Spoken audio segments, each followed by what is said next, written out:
У вас репутація першої людини, якій вдалося покінчити з політичною корупцією у Балканській країні. За корупцію було заарештовано 3000 осіб.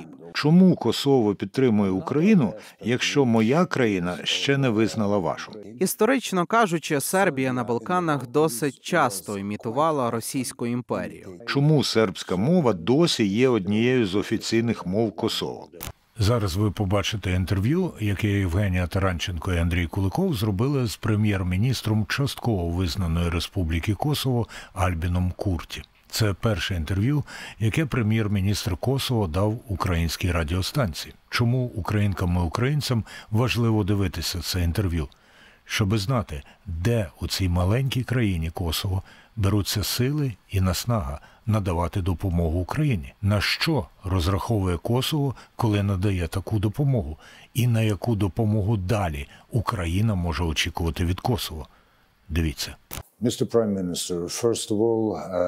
Пане прем'єр-міністре, дозвольте почати з висловлення глибокої вдячності за постійну і послідовну підтримку, яку Косово надає Україні. Для багатьох це досить несподівано, але до цього ми повернемося в нашій розмові згодом. А перше запитання про те, що, як кажуть, вирізняє вас з-поміж багатьох політиків. У вас репутація першої людини, якій вдалося покінчити з політичною корупцією у Балканській країні. Які тут ключі до успіху? Суворі заходи, переконування, доведення того, що корупція – програшна справа, сполучення усіх цих методів, а може, якийсь таємний чинник? Гадаю, що це сполучення всього цього, а ще й дещо на додачу. Не вважаю, що був лише один чинник у нашому успіху. Спершу прийти до влади, а потім досягти успіху у тому, що ми обіцяли. Перш за все, ми дуже довго були в опозиції, майже 20 років. Тож ми були дуже активні в роботі з людьми. І наш політичний рух – це не юшка, яку розігрівають у мікрохвильовці. Це радше хліб, який випекли в печі. Отже, була тривалість в розбудові руху за справедливість, рівність, свободу, демократію, проти корупції і злочинності. Тож, на мою думку, ключовий чинник тут – цей тривалий час інтенсивної і щільної роботи з людьми. Гаразд. Якщо ви вживаєте кулінарні терміни, то і я один вживу. Адже те, що кажуть політики, потрібно сприймати, як кажуть, зі щіпкою солі. Якщо вам і вдалося покінчити з політичною корупцією в Косово, можливо, корупція перейшла до якихось інших сфер? Я так не вважаю. Я не вважаю, що з корупцією зовсім покінчено. Але вона нині вже незначна. Перевірте за показниками сприйняття громадськості. Корупція не входить до 5 найбільших проблем, які називають люди після 4 років, що ми при владі. Раніше корупцію називали номером першим. Проте я дуже вдячний нашим людям, бо без них ми не могли б боротися з корупцією. От було дослідження, яке показало, що 7-8 років тому у Косово лише 10% людей давали хабарі за послуги, які має гарантувати держава. В іншій балканській країні, яку я не назву, цей показник дорівнював 34%. Це показує, що люди Косово були опірні до корупції. Корупція була величезна, але зосереджувалась у верхах. Корупція була системною, а не культурною. Тож для мене здобути велику перемогу у виборах 4 роки тому було не так вже й важко, адже корупція не була явищем культури суспільства, а панувала на горі системи. Тож люди добре відгукувались на нашу кампанію. Народ корумпованим не був. Дуже корумпованими були деякі люди. Це й уможливило для нас об'єктивне підґрунтя приходу до влади.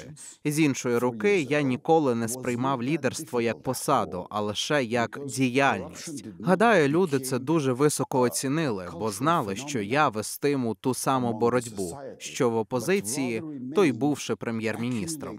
боротьбу за те, у що ми віримо, за нашу програму, за поступ у суспільстві, де багаті мають зробити внесок до держави, а держава має допомагати бідним. У цьому, гадаю, загалом ми впорались добре. Проте є й інші складові, які цьому сприяли. Наприклад, цифрова трансформація. У Косово є портал, який забезпечує 200 послуг онлайн. Цифровізація допомогла підвищити якість послуг і відповідальність урядовців, а також прозорість процесів. З нашою поліцією нам вдалося знищити численні кримінальні банди, а також припинити використання 37 незаконних шляхів до нашої країни, якими йшла контрабанда. Контрабанда чого? Контрабанда товарів, боєприпасів, стрілецької зброї, наркотиків, торгівля людьми. Було 37 незаконних шляхів, 29 з них через кордон із Сербією. Отже, ми їх перекрили, і цікаво, що після того зросли показники імпорту. Тобто саме імпорт не зріс, але зменшився наш дефіцит зовнішньої торгівлі. Зменшувалась контрабанда, тож у відносному вимірі зростала частка імпорту. Звісно, ми тут не рахуємо наркотики, зброю і боєприпаси, бо це заборонено взагалі. А товари, що їх возять до країни, тепер мають бути зареєстровані. Водночас за корупцію було заарештовано 3000 осіб. З них більше 10% були державними службовцями. Корупцію у суспільстві не можна побороти, якщо до того не зробити це в установах. Люди не повинні вбачати складову проблему в установах. Установи мають бути складовою розв'язання проблеми. Це передумова боротьби з корупцією. Ще потрібно покращити ефективність правосуддя, а також підвищити завзяття наших прокурорів у боротьбі з корупцією. А чому ваш перший термін як прем'єр-міністра був таким нетривалим? І що змінилося нині, коли ви міцно при владі? І наскільки мені відомо, аналітики передбачають вашу перемогу на наступних виборах? 7 years ago, 7 років тому був такий проєкт врегулювання між Косово і Сербією – обмін територіями. Такий собі швидкий обмін, за яким Косово віддасть північ країни і отримає кілька сіл у південній Сербії. Ми були проти цього. На жаль, коли я тоді став прем'єр-міністром, деякі політики з лав молодшого партнера у нашій коаліції були на боці тодішнього президента, який був залучений до цього проєкту обміну землями. Наш уряд тоді скинули, а потім упродовж 6 місяців при владі була широка коаліція, яка провалилася, а ми повернулися. Ми були наполегливі і принципові. І коли я повернувся 2021 року, бюджетний дефіцит країни становив 512 мільйонів євро. Борг перед місцевими бізнесами становив 141 мільйон євро. А тепер бюджетний дефіцит – лише 25 мільйонів євро, а борг перед косовськими підприємцями – 33 мільйони євро, а внутрішній валовий продукт нашої країни на душу населення на 33% вище, ніж був у 2021 році. Податків ми збираємо на 40% більше, а річний бюджет країни цього року на 50% більший за бюджет 2021 року. Людей дуже розгнівало повалення нашого уряду, і вони допомогли нам набрати більше 50% голосів. А тепер у нас знову будуть вибори, і це вперше уряд у нашій країні відпрацює повний термін. Досі в нас завжди були дострокові вибори. Ми забезпечили інституційну стабільність, яка сприяє економічному зростанню. І в той самий час ми не обмежили це зростання державою, а розподілили його поміж людей. Фінансова підтримка породіллям, виплати на всіх дітей від народження до 16 років, безкоштовна освіта в громадському секторі аж до бакалаврату і магістратури включно. Платити треба лише за здобуття докторського ступеню. Рекордна кількість студентських стипендій, особливо для жінок.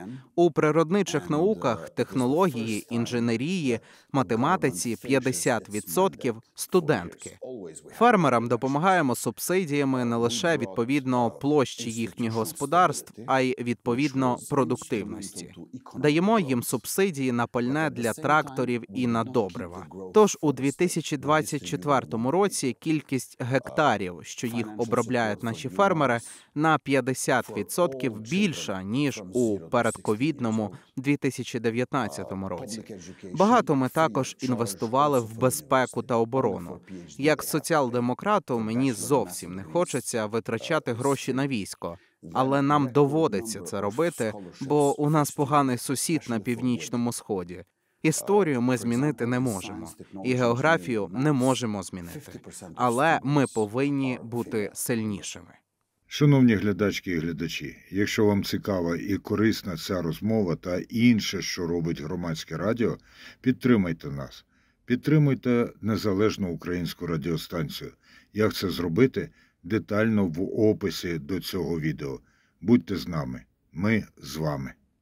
Не можна змінити минуле, але можна змінити майбутнє. And the future starts now. Так, і майбутнє починається зараз. Передбачити майбутнє не можна. Скажи мені, що робиш зараз, і я скажу, яким буде твоє майбутнє. Ми також інвестуємо в охорону здоров'я. Впровадили новітні технології до наших лікарень і поліклінік.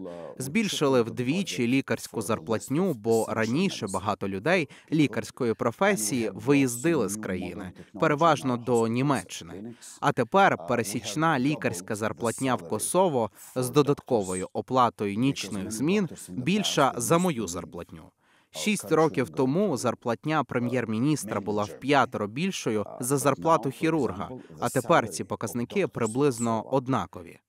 Досягти цього можна в два способи. Можна збільшити лікарську зарплатню, а можна зменшити зарплатню прем'єр-міністра. Я зробив і те, і те. Після вступу на посаду я вполовинив зарплатню прем'єр-міністра і всіх у моєму кабінеті, бо не вважаю, що ці люди мають працювати заради грошей. А хтось тоді з уряду пішов? Ні, я подбав про те, щоб дібрати до уряду таких людей, як треба. Ідеалістів, сказав. Слова прем'єр-міністр, міністр походять з латини, мають значення «ті, хто слугують». Прем'єр-міністр – перший служитель. Ми маємо служити. Для мене політика – служіння і боротьба. Не за гроші ж ми працюємо. Усім своїм активістам і активісткам я давно казав і досі повторюю. Для мене законно, якщо людина любить гроші. Але тоді випробовуйте свій талант і талант у бізнесі. Не просіться до державних установ. У державних установах борються і слугують, а не багатіють. Є інші міста, де можна спробувати забагатіти. Я людина середнього класу, ціле життя. Вищого середнього класу чи нижчого середнього класу? Я між нижчим середнім класом і середнім класом, не з вищого середнього класу. Тож для мене дуже важливо, щоб в кабінеті міністрів були добре освічені люди, з великим культурним капіталом і суспільним капіталом, але щоб у них не було аж так багато економічного капіталу. Можливо, для влади добре трохи збідніти. Я знаю, що люди на міністерських посадах не повинні бути бідними, бо тоді вони не зможуть як слід працювати. Але вони мають задовольнятися становищем людей середнього класу на решту життя. І це, на мою думку, один із вимірів, у який ми з лідерством як діяльністю і суспільним становищем добре освічених людей середнього класу здатні мати довіру населення. Так, у політиці важливо бути популярними і подобатись людям. Та часом ми забуваємо дещо важливіше, що повинні мати повагу і довіру людей. Повага і довіра важливіші за симпатію і популярність. Are more important than likeness and popularity. Я дізнаюся чимало із того, що ви розповідаєте мені про Косово. От я нарешті навчився правильного наголосу, бо ми в Україні завжди кажемо «Косово». Але відтепер, принаймні розмовляючи англійською, казатиму «Косово». Інше питання, яке становить велику цікавість для людей в Україні, і це має чимале значення – чому Косово підтримує Україну, якщо моя країна ще не визнала вашу? Чи це тому, що в нас ті самі вороги? Чи це тому, що ви бачите паралелі у тому, як ми здобули незалежність, як ви здобули незалежність? Чи це з певного ідеалізму? Що це? Реальполітик чи бажана політика? Real politics or imaginary politics? Historically speaking, Історично кажучи, Сербія на Балканах досить часто імітувала Російську імперію. У світі є не лише великі імперіалізми, а є й малі. Але вони занадто великі для своїх сусідів. На Балканах Сербія була малою імперіалістичною державою, яка виконувала імітацію становлення Російської Федерації до європейського континенту. Проте, з іншого боку, я маю сказати, що деспотичний президент Путін також імітував сербського лідера Мілошевича. Між Сербією і Росією було ніби два дзеркала. До того, як було спустошено Грозний у Чечні, було зруйновано Вуковар і Сараєво у Хорватії і Боснії і Герцеговині. Коли російське військо наприкінці лютого 22-го року маршувало на Київ і коїло усі ці масові вбивства і звірства щодо українських людей, знову ожила травма людей у Косово. Після 1999 року, коли ми здобули волю, у народі Косово було дивне явище. У той час я ще був у сербській в'язниці, з якої вийшов аж у грудні 2001 року. І коли я повернувся до Косово, я побачив, що люди до певної міри прагнули забути те, що сталося. І я їх не винувачу, адже вбивства дітей і жінок, відтинання голів старшим людям, які носили білі албанські шапки, люди прагнули забути це, щоб могти жити своїм життям, рухатись у майбутнє. Але з російською агресією, з вторгненням в Україну, я, як прем'єр-міністр, зауважив у нашому народі повернення травми народу Косово. Це було і незвично, і тривожно. Коли ми побачили масові вбивства у Бучі, люди в Косово одразу згадали Рачак 15 січня 1999 року. Тож нашою негайною реакцією була глибока людська солідарність з українськими людьми, які були жертвами і яким загрожували такі великі страждання. То була початкова фаза нашого зв'язку з Україною, і це поза питанням визнання. Адже йдеться про визнання того, що набагато більше взаємного визнання двох держав, коли президент чи прем'єр-міністр або міністр закордонних справ кажуть, що ми визнаємо цю країну. Ми визнали ваше страждання. Ми визнали жах, через який ви проходите. Ми не думали, визнали нас українці чи ні. Гадаю, так воно й досі триває. Звісно, на додачу до паралелі між Сербією і Росією. Звісно, ми б дуже хотіли і високо поцінуємо, якщо Україна нас визнає. На мою думку, на заваді цього стоїть масована пропаганда Сербії у світі. А ще створено деякі фальшиві аналогії. Є у світі країни, які нас не визнають, бо там вважають, що деякі їхні регіони подібні до Косово. Власне, у нас на півночі досі діють деякі кримінальні елементи Сербії, подібні до тих, з якими доводиться боротися деяким суверенним демократичним країнам. After all the acrimony, З огляду на гіркоту відносин із Сербією і сербами, чому сербська мова досі є однією з офіційних мов Косово? the official languages in Kosovo. Міжнародним посередником у переговорах між Косово і Сербією з 2005 по 2007 роки був колишній президент Фінляндії Марті Ахтісаарі, який в основному і написав нашу конституцію. Серби в Косово ніколи не становили більше 10%. Коли ви кажете «ніколи», яку історичну тяглість ви маєте на увазі?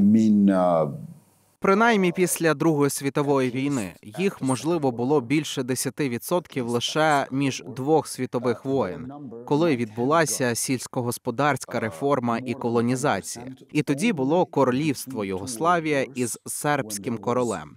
Окрім цього періоду, коли число сербів могло сягнути між 10 і 20%, їх завжди було менше 10%.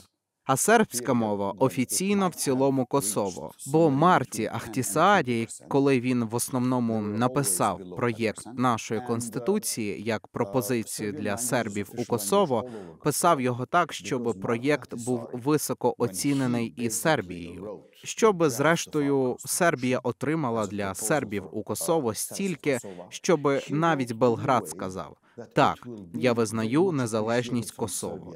І тоді 10 з 38 муніципалітетів створили так, щоб в них була сербська більшість. У парламенті зарезервували 10 місць для сербів зі 120.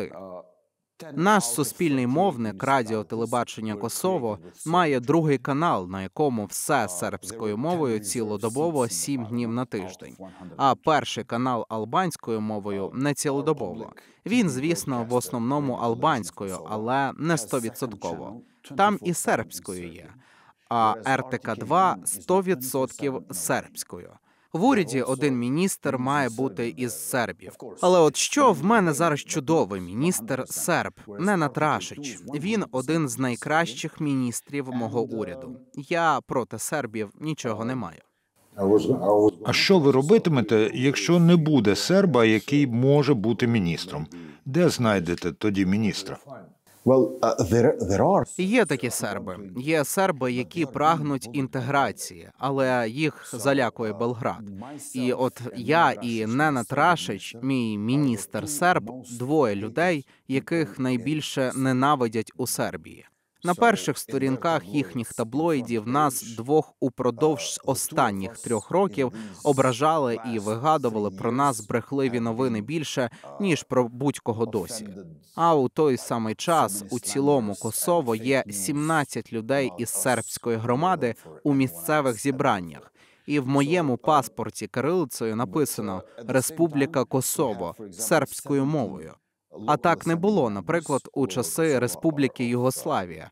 Усе це зробили міжнародні посередники для того, щоб Сербія сказала «так» незалежному Косово. На додачу було запроваджено 4-річний нагляд за нашою незалежністю. Тож від 2008 року, коли ми проголосили незалежність, до 2012-го наша незалежність не була повною. У нас був міжнародний нагляд. У нашої республіки був міжнародний король, якого звали Пітер Фейт. Це був чільний дипломат із Нідерландів, який був над нами усіма – парламентом, урядом, президентом. Він був чільним міжнародним чиновником і спеціальним представником Євросоюзу водночас. І був міжнародний наглядовий комітет із 25 країн. У вересні 2012 року всі вони прибули до Косово і сказали: «Досить є досить, повна незалежність для Косово, бо ми виконували домовленості». Люди забувають, що наша незалежність довший час була номінальною, і лише у 2012 році ми набули повної незалежності. А 2010 року ми отримали позитивне рішення Міжнародного суду, до якого подала позов Сербія, скаржачись, що наша декларація про незалежність не відповідала міжнародному праву. Але Міжнародний суд 11 голосами проти 4 заявив, що декларація про незалежність Косово не порушує міжнародне право. От про це якось забувають. І як наслідок ці фальшиві аналогії якимось чином досі живі. У країні, яка так постраждала від війни і де є напруженість між різними етнічними спільнотами, як багато робиться для примирення? Чи досі є простір для поступу у цьому? Чи ви маєте бути задоволені нинішнім станом? І скільки правди потрібно сказати? Навіть коли ви вели мову про ті часи, ви згадали про злочини проти албанців-косоварів.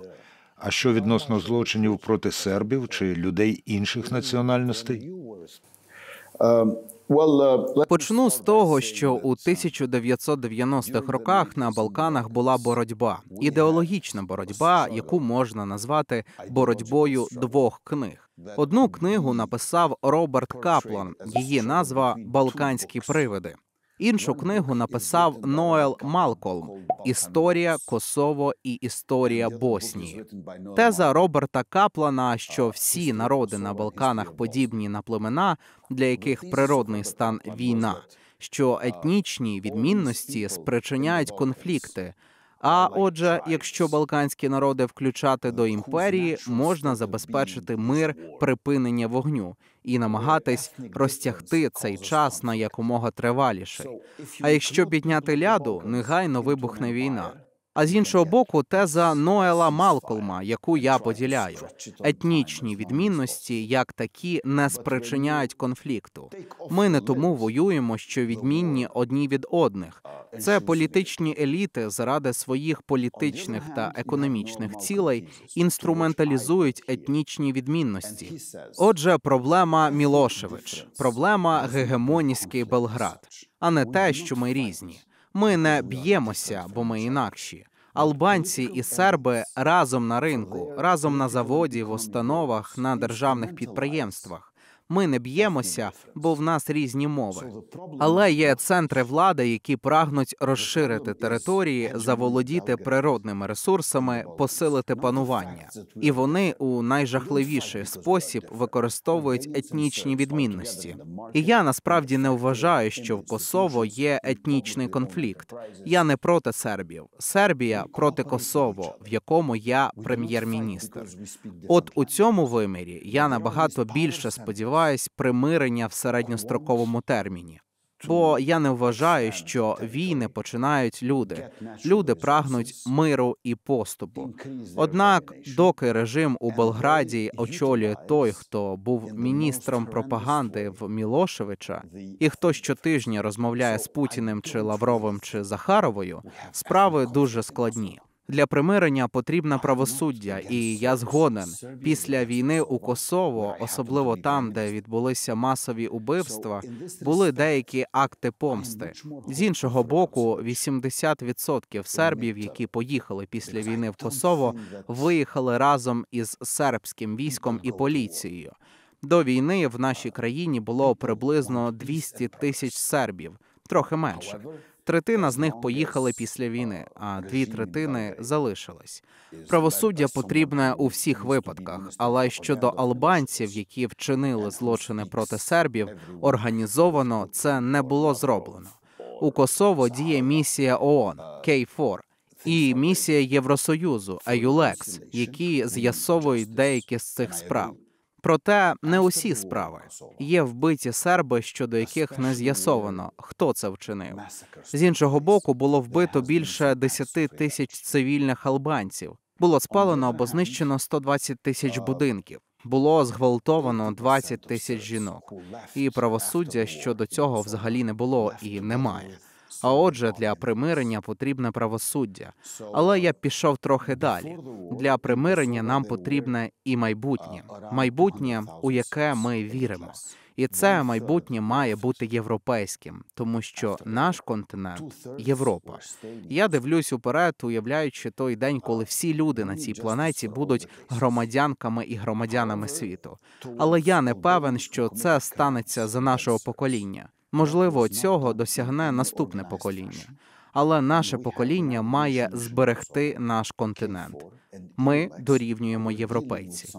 І в цьому наша відмінність від Сербії. Адже наше колективне уявлення про майбутнє не однакове. У Косово 94% людей готові на референдумі проголосувати за вступ до Євросоюзу. У Сербії твердо і чітко за Євросоюз лише 24%. Отже, повторю, для примирення потрібне правосуддя, але й майбутнє. Я знаю, що вам потрібно повертатись до важливих державних справ. Тому одне останнє запитання. Чого Косово очікує від України і на що Україна має підстави сподіватись від Косово? Гадаю, ми маємо більше спілкуватися і більше співпрацювати. Ми маємо і надалі допомагати одні одним на міжнародній арені. Коли Косово і Україна разом беруть участь у міжнародних конференціях та самітах у світі, нам потрібно, на мою думку, синхронізуватися заздалегідь. Тому що народи світу, які постраждали від агресії і гегемонізму своїх сусідів, мають виказувати більше солідарності і стверджувати те, що у них подібне. Ми очікуємо, що Україна якнайшвидше визнає Косово. А тим часом ми і надалі надаватимемо прихисток українським медійникам.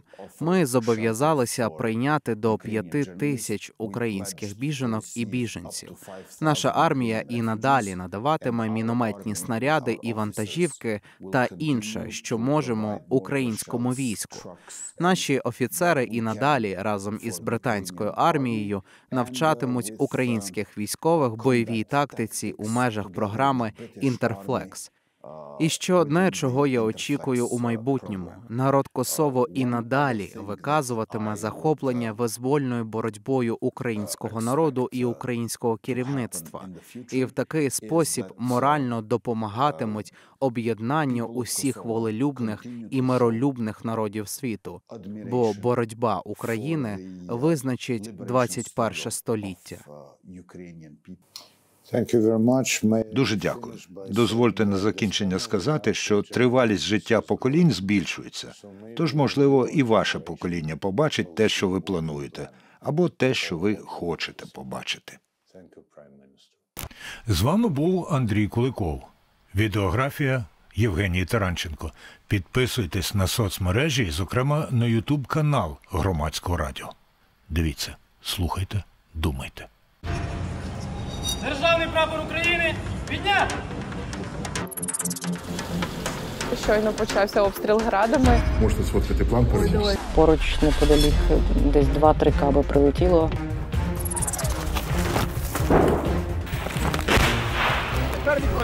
Мене цікавить питання щодо так званих прихованих виборців. Саме тому важливе національне законодавство. Я би ще хотіла зупинитися на цьому моменті і його все-таки пояснити.